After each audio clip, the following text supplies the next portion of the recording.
কারণ আমরা দেখি যে আমাদের অনেক মায়ের সন্তান তারা প্রপার চ্যানেলে বিদেশে না গিয়ে তারা ভিন্ন পথে অনেকেই যায়। এই গত কয়েকদিন আগে আমরা একটা দেখলাম যে লিবিয়াতে, হ্যাঁ, মাদারীপুর শরীয়তপুর অঞ্চলের বেশ কয়েকজন সন্তান, তার মায়ের সন্তান, তারা মানে ভিন্ন পথে তারা ইতালিতে পৌঁছানোর চেষ্টা করতে গিয়ে তারা কিন্তু মৃত্যুবরণ করেছে।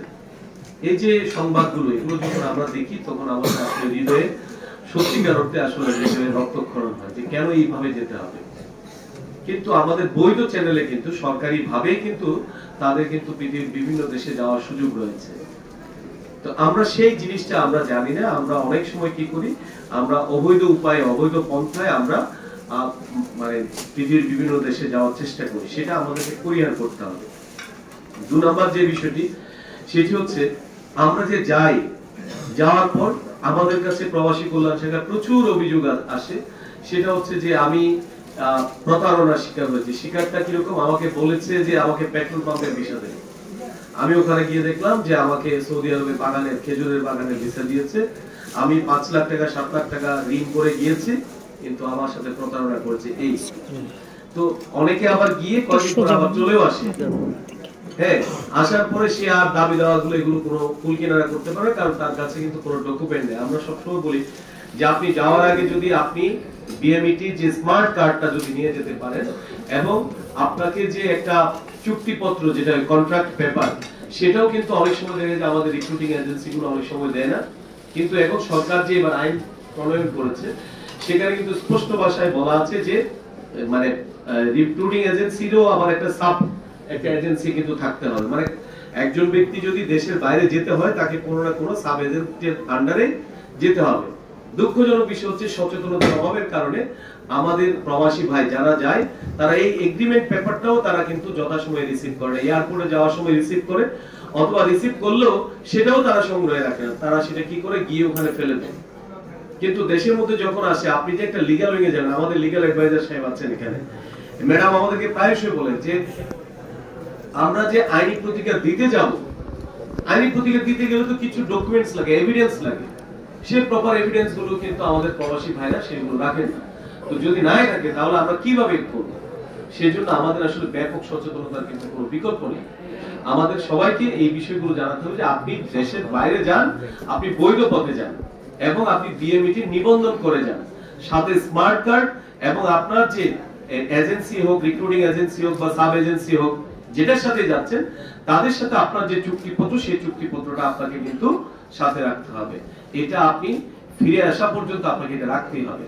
তাহলে যদি এর মধ্যে কোনো ইন্টারিম যদি কোনো ধরনের অসুবিধা হয়, ক্ষতিপূরণ চাইতে গেলে কিন্তু লিগ্যাল অ্যাকশন নিতে গেলে কিন্তু আপনার সেই এগ্রিমেন্ট পেপার এবং স্মার্ট কার্ডটা, এগুলো প্রয়োজন আছে। এই দুটো জিনিস যদি আমরা ব্যাপকভাবে প্রচার করতে পারি, তাহলে কিন্তু আমরা কিছু আইনি প্রতিকার দিতে পারি। আমাদের সবচেয়ে গুরুত্বপূর্ণ বিষয় যে বিষয়টা, সেটা হচ্ছে আমরা কিন্তু বাংলাদেশ থেকে কিন্তু প্রতি বছর লক্ষাধিক লোক যাচ্ছে, কিন্তু দুঃখজনক বিষয় হচ্ছে তার অধিকাংশই হচ্ছে আইদার হচ্ছে হাফ স্কিলড অর হচ্ছে নন স্কিলড পিপল যাচ্ছে। আমি একটা ছোট্ট উদাহরণ দিই। আমার ব্রাহ্মণবাড়িয়া সদরে থাকতে আমি যে বাংলোতে ছিলাম, সেই বাংলোর যে কেয়ারটেকার আজিম নামে আমার, সে এখনো প্রায় সময় আসে। তার ছেলে, তার মামা কাতার আছে, মামা তাকে নিয়ে গেছে, ওই যে আপনারা বলেন ফ্রি ভিসা, নিয়ে গেল। ভালো কথা, কি করে তাকে প্রতি মাসে 30,000 টাকা করে তার বাপের কাছে পাঠায় আজিমের ছেলে।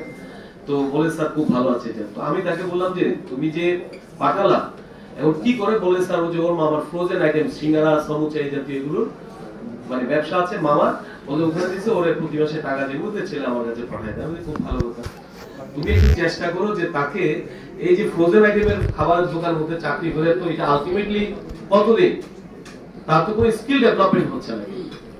আমি বললাম যে তাকে পারলে তুমি ড্রাইভিং এর কোন একটা কোর্স তাকে করে করতে হবে। এখন সে তার মামার কাছ থেকে ওই যে 3 মাসের বেতন বাদ দিয়ে 95,000 টাকা নাকি লাগবে 3 মাসের। দরকার নেই, তোমার তো ছেলের কাছে তো কোনো কিছু প্রয়োজন নেই। বলে না স্যার, আর তুমি তারা বলে ড্রাইভিংটা শিখতে, এবং ছেলে এখন ড্রাইভিং শিখছে, আমাকেও মাঝে মধ্যে ফোনে বলাই দেয়, কথা বলাই দেয়। এই যে একটা ড্রাইভিং শিখছে, সে ইন্টারন্যাশনাল ড্রাইভিং লাইসেন্সটা যখন পাবে, এটা কিন্তু একটা স্কিল। আমাদের এই বোধটুকু যদি আমরা যদি মানুষকে বুঝাতে পারি, সচেতন করতে পারি, আমাদের স্কিল ডেভেলপমেন্টের দিকে যেতে হবে। এই যে আমাদের টিটিসিতে আপনি দেখেন হংকং গামী যারা আছে, বিশেষ করে আমাদের গৃহকর্মী, আমাদের একজন রিক্রুটিং এজেন্সির পক্ষে একজন আসছেন, উনি বলছেন যে উনি মহিলাদেরকে নিয়ে কিন্তু পাচার মানে করেন, যে দেশের বাইরে পাঠান। তো এই যে রিক্রুটিং এজেন্সি, তাদের কাছেও কিন্তু স্কিল ম্যান পাওয়ার কিন্তু ডিমান্ড অনেক বেশি। তো আমরা যদি এই যে মনে করেন আমাদের যে সকল বোনরা দেশের বাইরে যেতে চায়, তাদেরকে যদি আমরা এইভাবে যে হংকংগামী যারা আছে কিংবা সিঙ্গাপুরগামী যারা আছে, তাদেরকে যদি আমরা ঘরের বিভিন্ন কাজের উপর বিশেষ প্রশিক্ষণ দিতে পারি, তাহলে কিন্তু তাদের কিন্তু ডিমান্ডটা অনেক বেশি বেড়ে যায়। দ্বিতীয়ত হচ্ছে এখন ইন্টারন্যাশনাল আমরা একটা ন্যাশনালি আমাদের রেকগনাইজড একটা সার্টিফিকেট আছে, সেটি হচ্ছে জাতীয় দক্ষতা উন্নয়ন কর্তৃপক্ষ কর্তৃক প্রদান করা হয়। আমাদের এখানে কুমিল্লার মধ্যেও কয়েকটি প্রতিষ্ঠান আছে, আমাদের সিসিএন ইউনিভার্সিটি তারাও 2-3টা কোর্স করায়, আমাদের টিটিসি তে আছে সবচেয়ে বেশি, তারপরে এর বাইরেও 2টি প্রতিষ্ঠান আছে। এটার পরীক্ষা সিস্টেমটা আমি আপনাদেরকে একটু ছোট করে বলি। গত প্রায় দিন শনিবারে তারা পরীক্ষা নেয় এবং আমাদের একজন ম্যাজিস্ট্রেটকে পাঠায়, এবং ম্যাজিস্ট্রেটের দায়িত্ব হচ্ছে সে তার সম্মুখে প্রত্যেক পরীক্ষার্থী তারা পরীক্ষা দেবে, তাদের মূল্যায়ন হবে এবং ম্যাজিস্ট্রেটের উপস্থিতিতে রেজাল্টটা সফটওয়্যারে আপলোড করে তারপর ম্যাজিস্ট্রেট এখান থেকে আসতে পারে। তার পর্যন্ত ম্যাজিস্ট্রেট সাহেবের সরার কিন্তু কোনো সুযোগ নেই। কেন? কারণ এই যে সার্টিফিকেটটা, এটা কিন্তু ইন্টারন্যাশনাল একটা ভ্যালু আছে। তো এই জন্য বলছি আমাদের এই যে টিটিসি তে যে কোর্সগুলো আছে, এগুলোর অধিকাংশই কিন্তু আমাদের এনএসডি অ্যাপ্রুভড। তার মানে যে সার্টিফিকেট নিয়ে সে যাবে, এটার একটা খুবই ইন্টারন্যাশনাল একটা ডিমান্ড আছে। আমাদের হোটেল ম্যানেজমেন্ট, আমাদের অনেকে দেখবেন যে রেস্টুরেন্টে চাকরি করে, কিন্তু এটা কিন্তু কোনো স্বীকৃতি নেই। আমি ছোট করে বলি, আমার এই শ্যালক